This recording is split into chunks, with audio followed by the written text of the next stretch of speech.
Michael Freeman usually hangs out at the traffic desk and answers your calls and writes them up.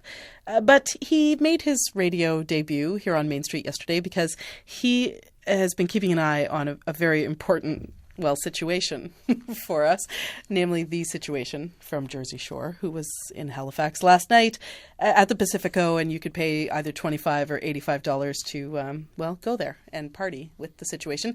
And Michael Freeman, you went. I did. But your ticket, as you assured us yesterday, was free. It was so free. Very free. Couldn't have been more free. So how was it? Well, as I mentioned yesterday, it says white party on the ticket. And so myself and my traffic cohort here at CBC, Adrian, we dressed up in all white. Because that's the understanding. A white party, you're supposed to wear white. We Googled it, and you come up with, there's guys in white blazers and elegant white dresses. And so we went in all white.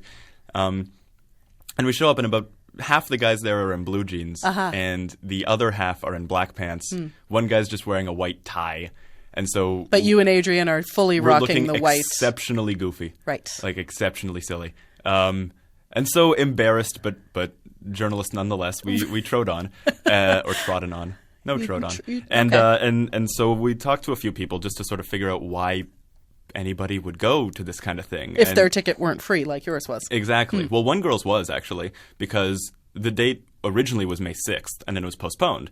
May 6th was this girl's birthday. Victoria was her name. And she said it was his birthday. She's from Wolfville. She was going to come in with a bunch of her friends. And then it was postponed, so all of her friends backed out. She couldn't book off work anymore, and she came with like 2 other people and was kind of sad about it. There was another people who just came on a whim because his girlfriend bought him a white jacket yesterday. So he needed somewhere to wear it. Yeah, I was like, well, this is pretty convenient. And so what was the general sort of scene there? Like, what happened?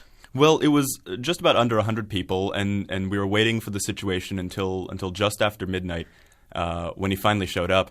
And it was really unimpressive, and he looked very tired. He almost looked unhappy. He didn't smile very much. And at one point he just stood against a booth smoking a cigarette inside. Another girl tried to light up a cigarette, and then security took it out. Because she's not a reality TV star. I assume not. Right. I've never seen her before, so she could be. So he took a bunch of pictures with people and was just wearing his sunglasses inside. And I spoke to one girl who, after she met him, and I was like, "Well, what was it like to meet the situation?" And she said, "Well, it was $90 to take a picture with him and then stand aside as he shows off to a bunch of other girls." Come on. And I was like, "Yeah." I didn't want to say, "But what did you expect?" But I mean, a bit of that's implied. The most interesting thing was that I met 2 brothers there. I spoke to them a bit earlier.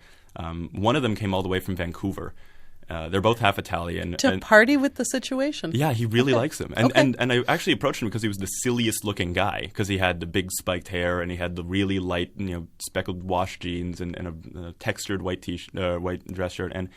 And he came all the way from Vancouver to see sort of his brother who's stationed in the army here, but more so to see the situation.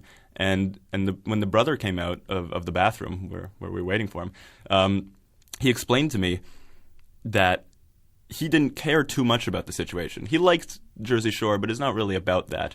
He said the real situation, I loved it so much I wrote it down here, the real situation is everybody here. He points to a girl, she's the situation. And another girl, she's the situation. This club is the situation. And I spoke to him a bit later as well, and he seemed not disappointed, unlike other people. So I think there's there's something to be said. It's a weirdly profound thing. That everybody sort of had these high ups for this one guy. Everybody was disappointed. This guy was more like, he was able to be sort of philosophical. Yeah, we the people. Right. He was really just sort of describing Western liberalism, and I think it worked. I think you had a good night. Michael Freeman, thanks for taking one for the team. Anytime. That's Michael Freeman. He works our traffic desk. He's also the sort of guy who takes a notebook to the situation and makes good notes.